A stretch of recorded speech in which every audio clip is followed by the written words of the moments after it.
Hello again, friends. It is Realtor Troy Jaster here, and it is the start of 2026. And as happens in the beginning of the year in our industry, is there's always going to be all sorts of these prognostications and housing forecasts that come out from all sorts of different sites and viewpoints and all these things. So here's what I've done today: is I printed off this article that came out of Zillow about back in December, and it's their top points of what they see from the market in 2026, their predictions. So I'm just going to run through them and see what you think, see what I think. So here we go. Number one, first on the list says home values will rise modestly. In fact, it talks about 1.2% in 2026. Now, let's look at this from a historical standpoint. Decades long, our average appreciation, average increase is about a 2 to 3% value increase.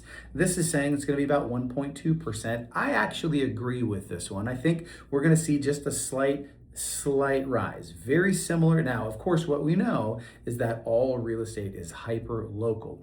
Though it might be 1.2% nationwide, it could be very, very different in your city, your town, your neighborhood. Could be much higher, could actually be negative. So that one. Number two, fewer owners will be underwater as prices firm up. Here's what underwater means. You owe more than what it's worth. So this is saying fewer owners.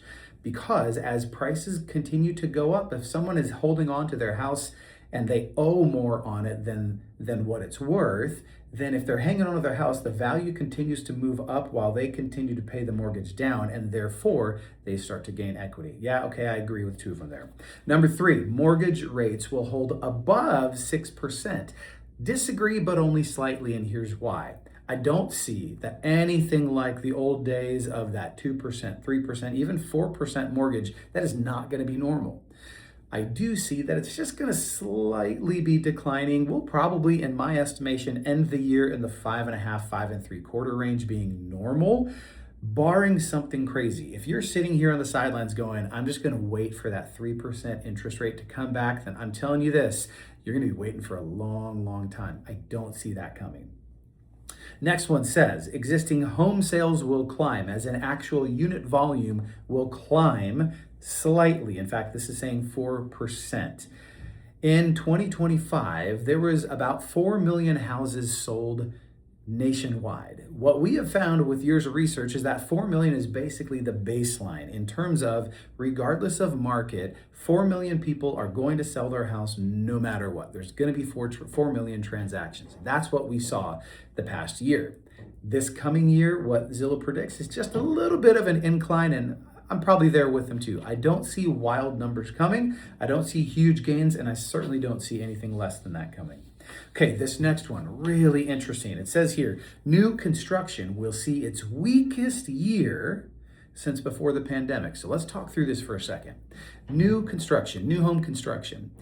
It takes a long time for a new home builder to get a permit from a city to build, to actually get the materials, to build the whole house. It takes a long time to do that. So if you or I right now wanted to put our house on the market, we could theoretically snap our fingers and tomorrow that house is on the market. We could do that.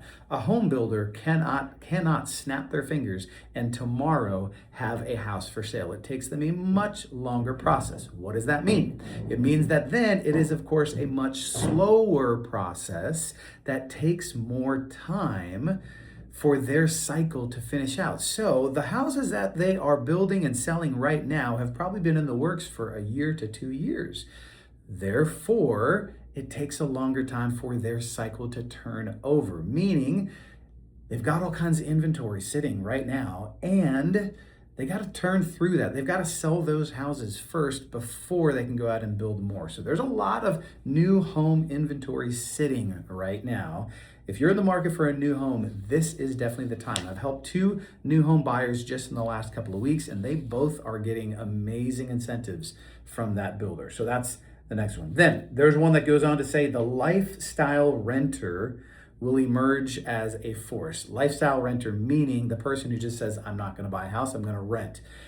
Two things I got to say about that. Number one, I disagree. I do not think that the majority of people in our country are going to look at renting as the long term forever option. And the second thing is this: if they do, as an owner of real estate that I rent out to people, I hope they do. Selfishly, come on, I hope they do. I hope people continue renting because I own rental houses and I want tenants.